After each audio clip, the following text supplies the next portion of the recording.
Hey, hey, welcome to First Take exclusively on YouTube on this Feel Good Friday. Thank you for being here with us. Stephen A., we ready to do this? We're always ready. Let's do it. Okay, tomorrow, are they ready? Canelo Alvarez defends his undisputed super middleweight world title in a huge showdown against hard-hitting, undisputed junior middleweight world champion Jermell Charlo in Las Vegas. The meeting is the first between current undisputed champions in boxing's four-belt era. Let's take a look at the tail of the tape. Canelo is the more experienced fighter, while Charlo has the edge in height and reach. Canelo is looking to become the first male boxer with 3 defenses of an undisputed title in the four-belt era. S.A., what does Charlo need to do to win this fight? Well, first things first, they need to change that picture of him. He looks vastly different now. That's a picture of him from years ago. But having said all of that, I think that he is the smaller fighter, no matter how much taller, how much bigger he looks. And they talk about how you walk around. Everything's about that weigh-in. What do you have to weigh when the weigh-in arrives? No matter what weight you put on. I'm not saying it doesn't matter what weight you put on after the weigh-in or what have you, but what you do to meet that weight requirement prior to the fight determines the level of strength that you have going into the fight. He's moving up 2 weight classes. A guy like Canelo Alvarez has won the championship at the welterweight division, junior middleweight division, super middleweight division, light heavyweight division. He's knocked out Sergey Kovalev at 175 pounds. He's put people down in the middleweight division. He's a powerful dude.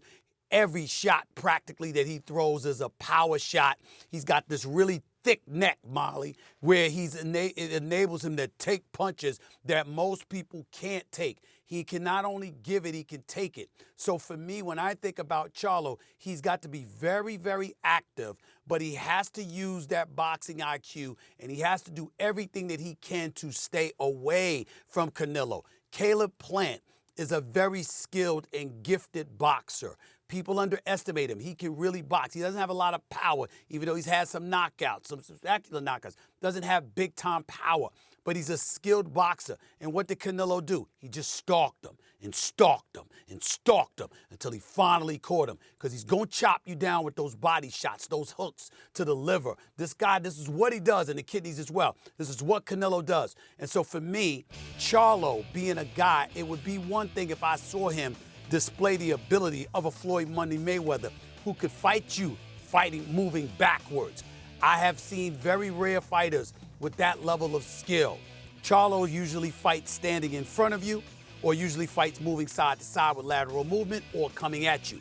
Rarely is it backing up. And I think to beat Canelo, he needs to be able to back up. I don't know if he could do that, which is why Canelo should be the favorites. I'm praying he doesn't knock Charlo out, because I think that Charlo is so gifted. I don't want something that devastating to happen to him. But nevertheless, Canelo should be the favorite. Canelo, a lot of people are assuming it could be a knockout. I think it would be a decision, because I think Charlo is smart enough to avoid some of those devastating punches, but he's got to keep his distance. He cannot stand in front of Canelo Alvarez and win this fight. That would be a mistake. He lucks up, he catches him, who knows what could happen, because Charlo is that skilled. But he's the smaller fighter. No matter how much bigger he looks, he's the smaller fighter, Molly. He's got to stay away, keep his distance from Canelo. All right. S.A., I know you're fired up about that one, but I also want to get into this because it got a little messy, it seems like, with the Portland exit and that big Dame trade we talked about all week. So the 7-time All-Star is heading to Milwaukee to team up with Giannis in Portland. After Portland agreed to a huge 3-team deal. Lillard, who's been with the Blazers since being drafted in 2012, posted a farewell on his X account, formerly known as Twitter. Dame posted a lengthy goodbye to Portland faithful with the caption reading, "Rip City forever, Dame time has run out." He thanked many people on the 4-page letter. Blazers GM Joe Cronin, not one of them. So, S.A., it was a little messy there at the end. How should he look back at his time in Portland?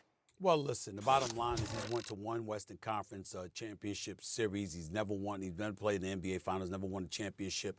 We understand that that's a blemish, but nevertheless, he's one of the great players to have ever played this game. He is a closer, a sniper extraordinaire. If it were not for Steph Curry, he would be universally recognized as the best in the game at this particular moment in time from the point guard position, because he is truly that spectacular. And as a result, it's automatically catapulted the Milwaukee Bucks into being one of the elite favorites, just not in the conversation, but you're actually looking at them as one of the top 2 teams, arguably, to win the NBA championship this year because he is that spectacular.